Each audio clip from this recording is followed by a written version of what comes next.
Shalom a todos, mais um vídeo para o canal do Pastor Antônio Cleito. Desta vez a lição de número 2 do terceiro trimestre de 2023 da Escola Bíblica Dominical. Essa lição aconteceu no dia 9 de julho, portanto domingo passado. Domingo que vem é a terceira lição. A temática da lição é a deturpação da doutrina bíblica do pecado, ou seja, aquilo que a Bíblia ensina a respeito do pecado. Aqui está muito frio, pessoal, frio demais, a temperatura caiu terrivelmente. O texto áureo dessa lição diz: por isso, nenhuma carne será justificada diante dele pelas obras da lei, porque pela lei vem o conhecimento do pecado. Vem o conhecimento do pecado. A verdade prática diz: o pecado de Adão arruinou toda a humanidade. Contudo, Jesus Cristo pôde regenerar eficazmente o pecador.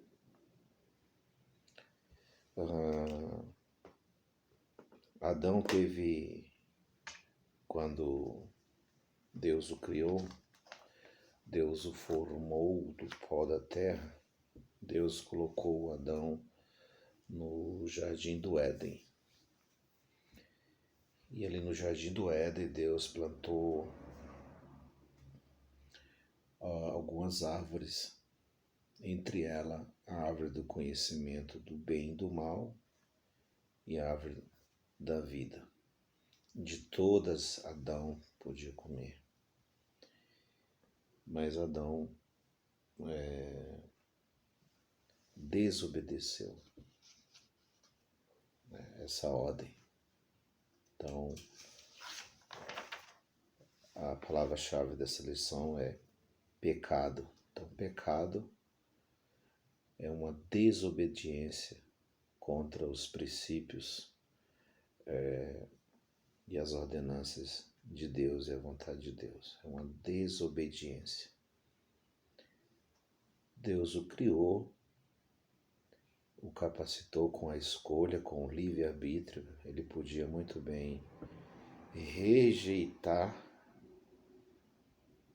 mas ele optou por conhecer o bem e o mal.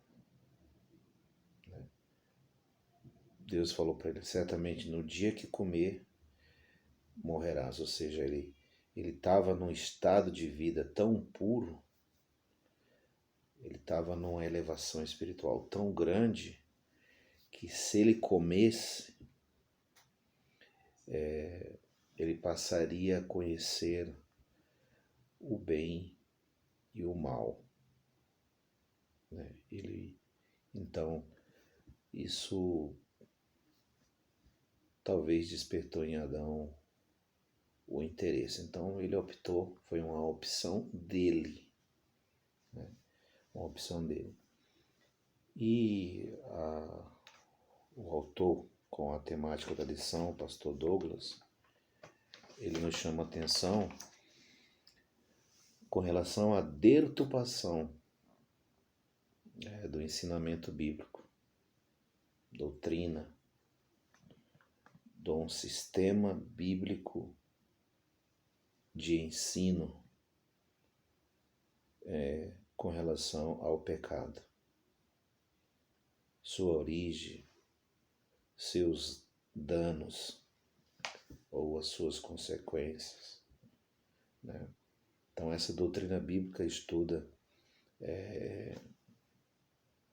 a origem do pecado, os efeitos desse pecado, E Deus, sendo pleno na sua essência, já sabendo de tudo, Deus, ele já proveu o plano de redenção, né? O plano de redenção para o homem, que é remir esse homem, recomprar esse homem, né? A partir do momento que o homem peca, ele passa a pertencer ao mal. E Deus, então, tem o plano do resgate, da recompra do homem, né? Por isso a verdade prática diz que Cristo pode regenerar eficazmente o pecador, né? E o que está tendo nos últimos tempos, não é de hoje, isso vem lá de trás também, a gente pode assim falar, é essa deturpação, reescrever, tentar dar um novo sentido, adulterar, né, modificar, né, desviar essa questão da deturpação, né, corromper o sentido original do pecado. Então, por isso, essa deturpação, né? Aqui embaixo, na introdução, o autor nos diz o seguinte: não bastante por influência de teologias modernas, a doutrina do pecado, sendo deturpada e enfraquecida, esses processos abriu as portas para a normatização do pecado em muitos lugares, denominados cristãos. Nessa lição vamos estudar o perigo dessas teologias para a ortodoxia cristã. Então, logo o autor vai destacar os perigos dessa nova teologia ou novas teologias que vêm modificando, adulterando essa doutrina, esse sistema de ensinamento, né, sobre o pecado. O ensino bíblico da natureza pecaminosa, né? Pecar é errar o alvo. A palavra hebraica é shatar, errar o alvo. A palavra mais abrangente, não apenas errar o alvo, mas deliberadamente acertar o alvo errado. Ou seja, o intuito do pecado é tirar você do que é certo e partir para o errado. Você vai acertar o alvo errado. Trata-se de uma rebelião e desobediência para com Deus e com a sua palavra. Então, tudo que se constitui rebelião vem nessa direção, né? Errar o alvo, né? O pecado, ele tira você do alvo certo e coloca você no alvo errado. A desobediência. E a desobediência é um caminho extremamente pecaminoso. Tem várias consequências a sua desobediência, né? O tópico primeiro, ainda falando sobre o pecado e a natureza pecaminosa, a universalidade do pecado. Nós somos feitos a feitura de Deus, né? Eclesiastes diz que o homem, ele foi feito perfeito, mas ele pecou. né? Ele pecou. Atentemos para o que diz o sábio Salomão em Eclesiastes, o seu capítulo de número 7 e o seu versículo de número 29. Vede isto tão somente, achei que Deus fez ao homem reto, mas ele buscou muitas invenções. Deus fez o homem reto, mas ele buscou muitas invenções. Então, quando Adão peca, toda a raça humana é afetada por esse pecado. Toda a raça humana tem esse gênio do pecado da desobediência à palavra de Deus. O pecado de Adão ele foi transmitido para a raça humana. Como diz Paulo na carta aos Romanos, no seu capítulo de número 5 e o versículo de número 12. Assim está escrito: pelo que, como por um homem entrou o pecado no mundo, pelo pecado a morte, assim também a morte passou a todos os homens, por isso que todos pecaram. Ou seja, a ordem foi dada a ele: no dia que comer, certamente morrerá. Certamente, o estado do homem original seria o estado eterno. Quando Deus dá a ordem, diz: se comer, morrerás. Ou seja, então, isso estaria claro que não haveria esse inimigo chamado morte que existe hoje, né? Essa separação,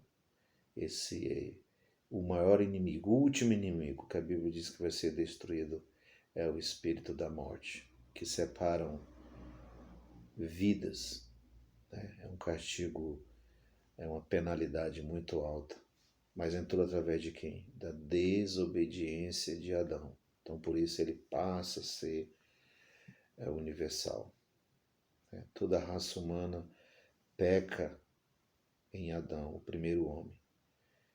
Mas em Cristo Jesus, todo homem tem a sua regeneração em aceitar a Cristo, em se render ao governo de Cristo, ao senhorio de Cristo.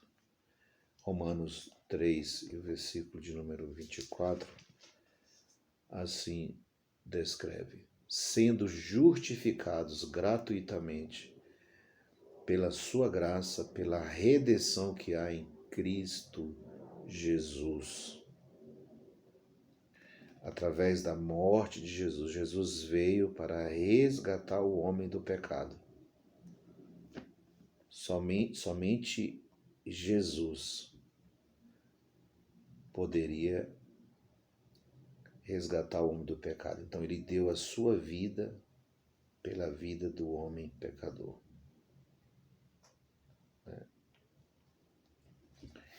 E a corrupção total, o estado de corrupção mental, moral e espiritual da natureza humana, e isso está descrito em Romanos 3, do versículo 10 ao 18, esse aspecto, a inclinação para fazer o erro, é resultado do pecado, né, que foi cometido lá na queda, que Adão cometeu. Certamente, Adão, quando viu que ele pecou, nós não vemos mais registro ali, capítulo 4, nós não temos mais registro, né? Mas a gente sabe que outras fontes indicam, e descreve a saudade que Adão tinha do Éden, do estado eterno em que ele se encontrava. Ele, ao fazer a sua escolha, né, a questão do livre-arbítrio é que a gente tem que parar. Tudo é e tem a sua consequência nas nossas escolhas. Por isso que as nossas escolhas têm que ser bem pensadas. Né? Quando a gente pensa das escolhas,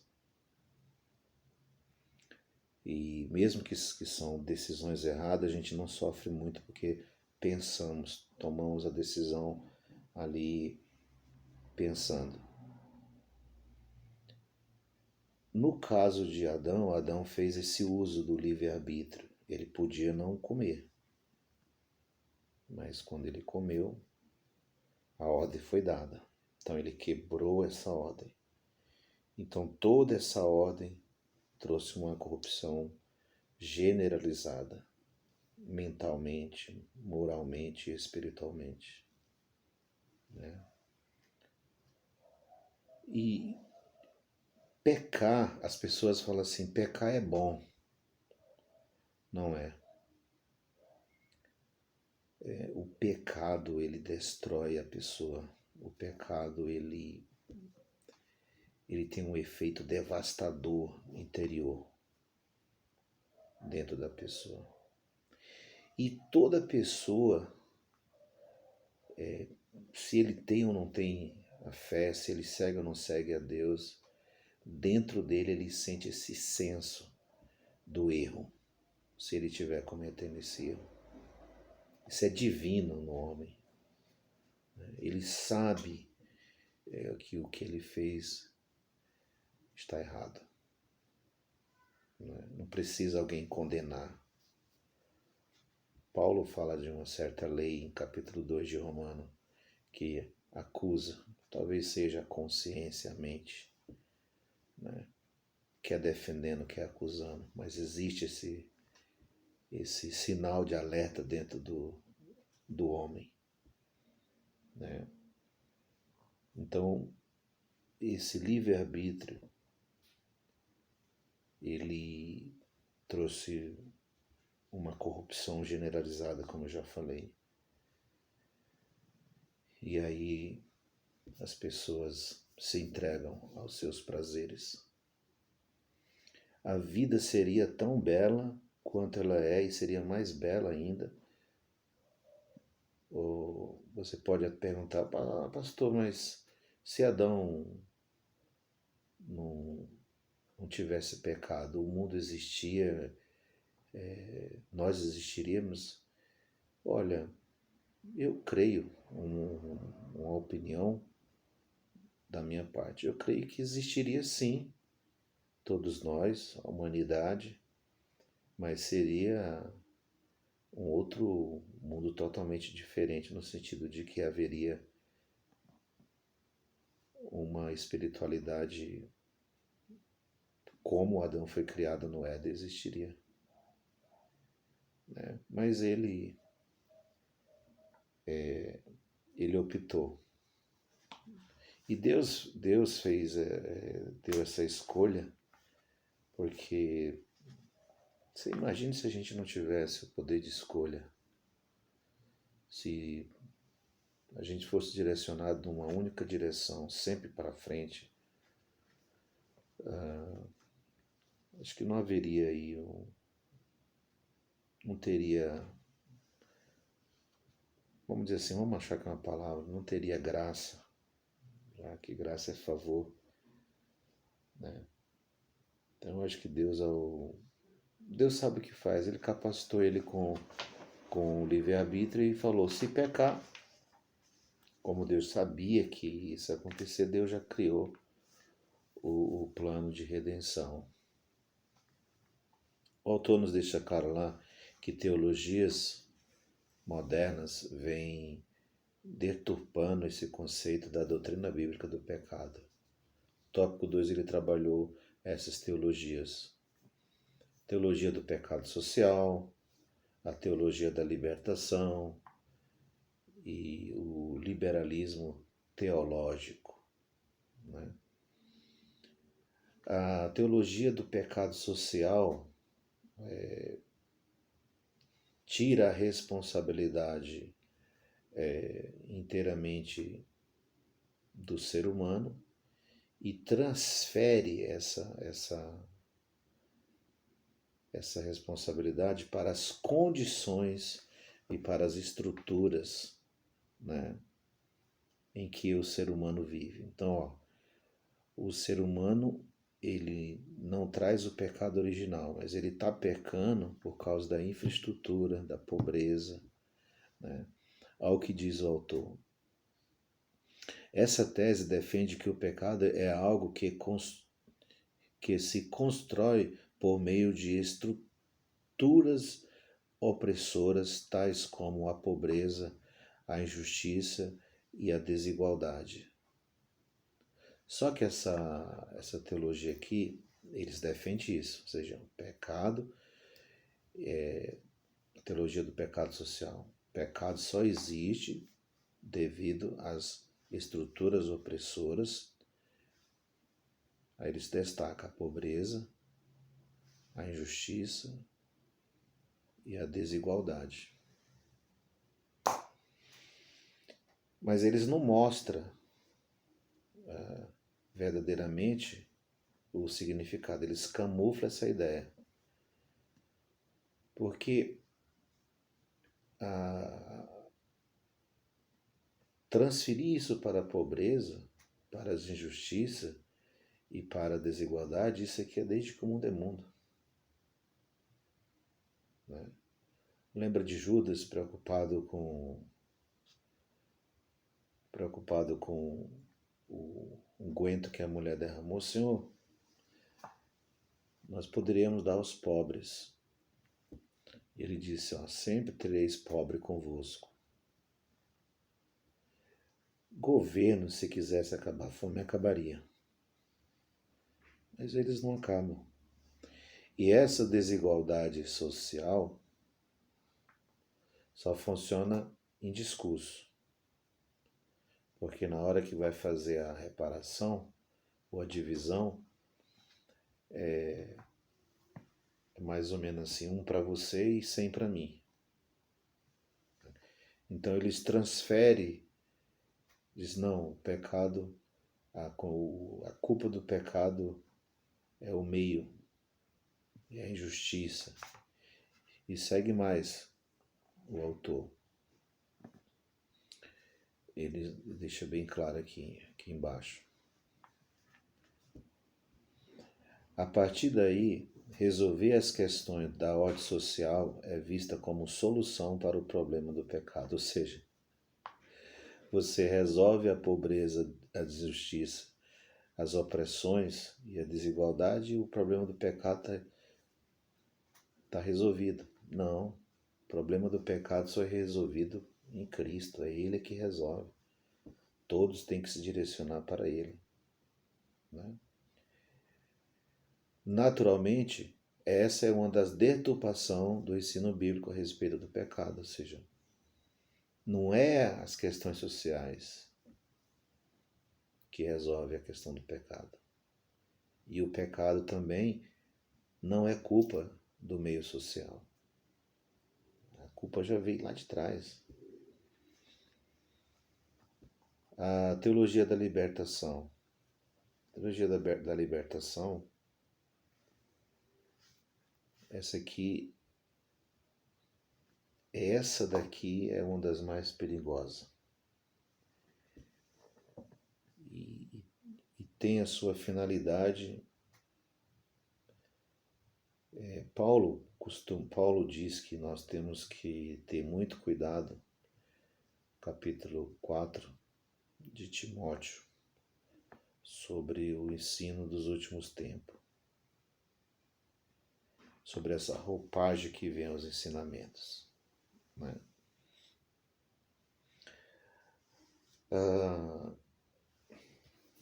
Deixa eu ler isso aqui. para que não fique na citação, é bom que eu leia.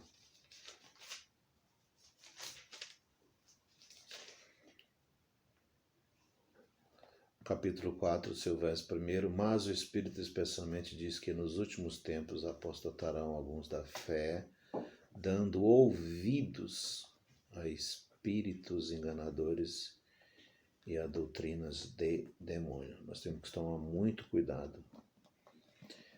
Lembra que nós estamos estudando a primeira lição, a igreja vivendo sobre a influência do espírito babilônico? É o mesmo espírito e doutrina de demônio, ensinamentos que vai trazer aspectos bíblicos para se parecer com a Bíblia, mas não tem nada a ver. Isso é deturpação, né? Para libertar o homem do pecado, mas na indignação social, para libertar o homem da injustiça social, da economia, cultura, desse impulso surgem os teólogos de cunho emancipatório de gênero, de transexualidade, sexualidade, homossexualidade e raça. Uma de suas vertentes é a teologia da missão integral. O grande impacto dessa influência é que a fé cristã é reduzida à militância política, socialista e marxista. As pautas sociais e progressistas são disfarçadas pela roupagem do Evangelho acima dos valores morais do reino de Deus. Ou seja, eles esquecem totalmente os valores que estão no reino, Sermão do Monte, os valores morais, éticos, e aí passa-se a uma liberação, uma certa liberação que eles acham que com essa liberdade o homem passa a ser... O problema do pecado está resolvido. Né? O problema do pecado está resolvido. Gente, o mundo, para ser bom, ele precisa de Deus. De Deus. E não renegar esse Deus. O conceito é aceitar esse Deus e não renegar esse Deus. Mas o Espírito que opera nos corações é para que renegue esse Deus. Então, essa teologia, ela é perigosa. Ela traz até os próprios criadores dessa teologia, até a própria Igreja Católica já pegou os criadores, Gustavo Gutierre e o brasileiro Leonardo Boff, já encostou. Porque viu que havia... eu acho assim, uma opinião minha. Igreja, ela vem pelo sistema teocrático, ou seja, as ordens são divinas. E o Estado, ele tem as suas leis. Quando se infiltra, quando se cruzam, nenhuma igreja ensina rebelião contra o Estado. A Bíblia não ensina isso. Né? Agora, querer usar a fé e deixar com que pautas que sejam de interesses pessoais se infiltrem dentro dessa roupagem do Evangelho, né? Trazendo maior liberdade, achando que vão resolver o problema do pecado, nunca vão resolver. Né?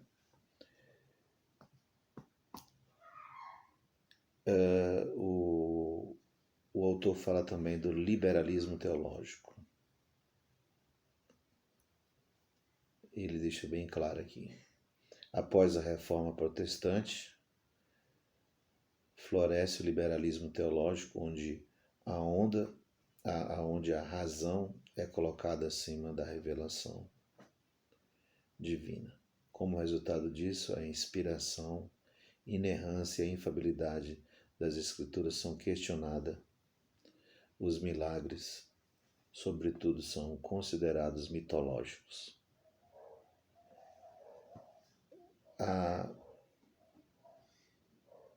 Paulo diz o seguinte em 1 Coríntios capítulo 2, que o homem natural ele não entende as coisas espirituais. Para entender as coisas espirituais, tem que ser um homem espiritual, né?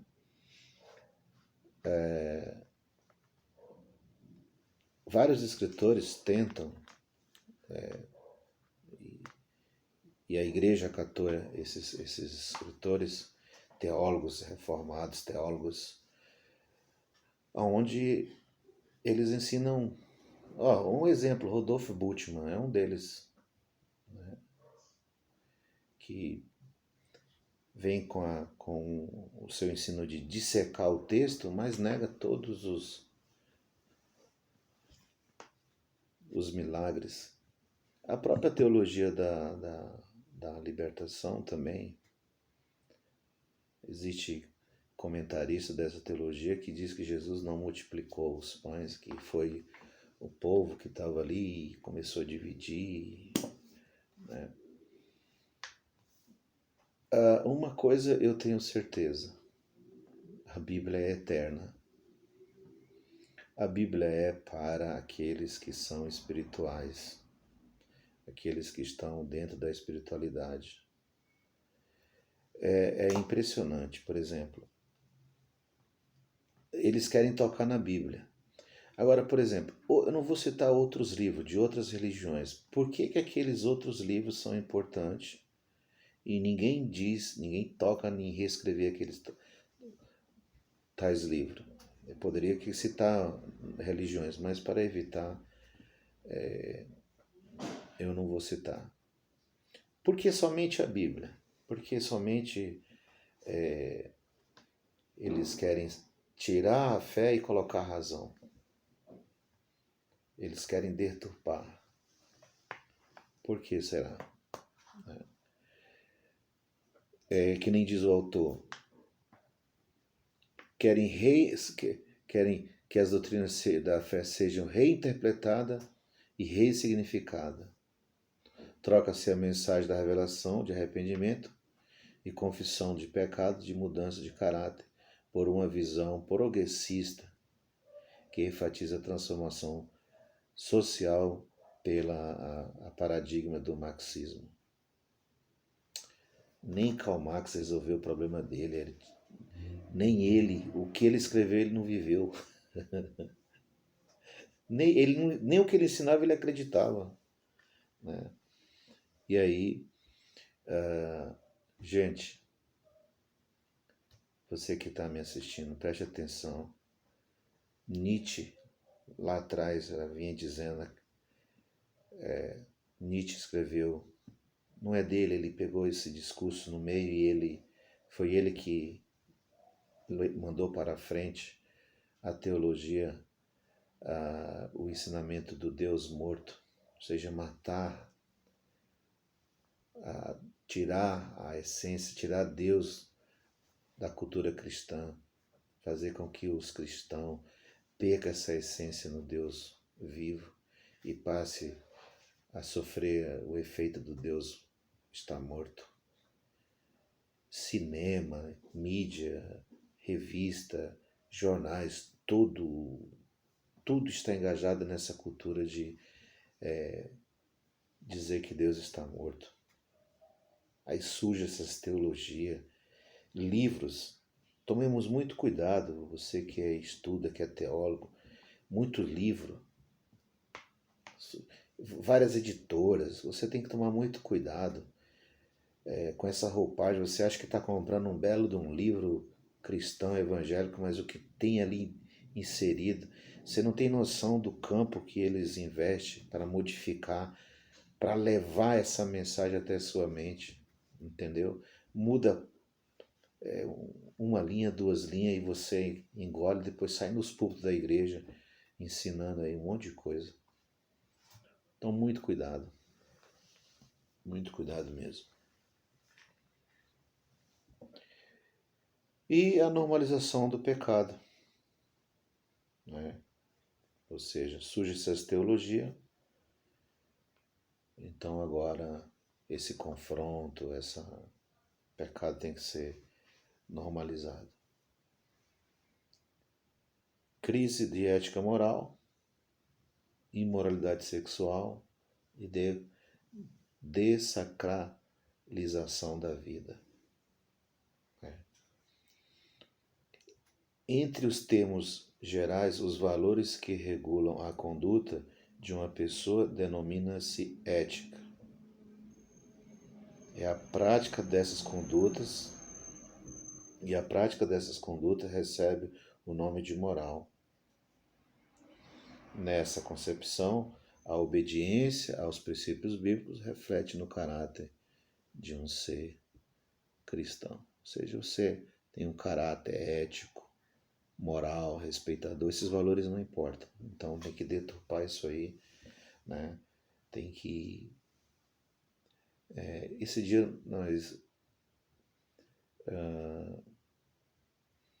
quando nós éramos... Eu ainda sou pequeno, né? Mas adulto mais pequeno, costumo falar isso. Mas quando criança a gente via um adulto, poderia não conhecer, não era nem da nossa família, mas a gente dava, era referência para aquela pessoa, nós dava benção, né? Seu José, seu Paulo, seu Francisco, Dona Ana, Dona Maria. Existia, a gente já aprendia isso, né? Então, crise e ética moral. Imoralidade sexual. Olha, você pode perguntar para qualquer psicólogo, psicanalista, qualquer um, os efeitos da imoralidade sexual no cérebro, na mente. É devastador para uma mulher, para um homem. Mas eles querem a imoralidade. A deturpação da doutrina do pecado oferece o favor da imoralidade sexual. Essas pessoas defendem tudo isso, mas eles têm psicólogo para ajudar as vítimas. Eles têm suporte para ajudar as pessoas que se entregam à imoralidade. Somos feituras de Deus e dentro de nós existe o senso do que é certo. E esse senso, ele vai estar sempre apontando. E aí você vê que eles querem chegar na classe mais baixa, que são as nossas crianças. E o respeito à vida, né? Respeito à vida, por trás dessa desacralização da vida, existe um conglomerado de interesses, né? Porque o planeta não pode ter mais gente, e aí, se o planeta não tem mais gente, vamos proibir, existem medidas para não nascer gente. Então, eles criaram o slogan, o meu corpo.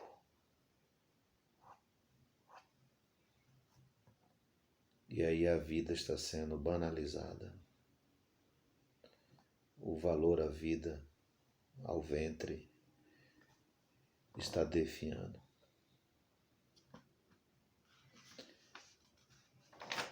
Para terminar, o pecado tem uma solução. Deus já criou ela e já enviou ela. A regeneração do pecado. Deus ama o pecador. Ele aborrece o pecado, mas ele ama o pecador.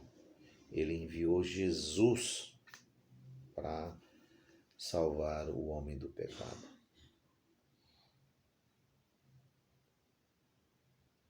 E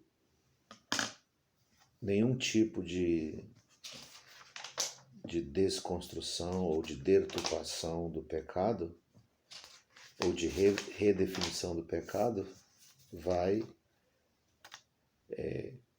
apagar essa sede que o homem tem.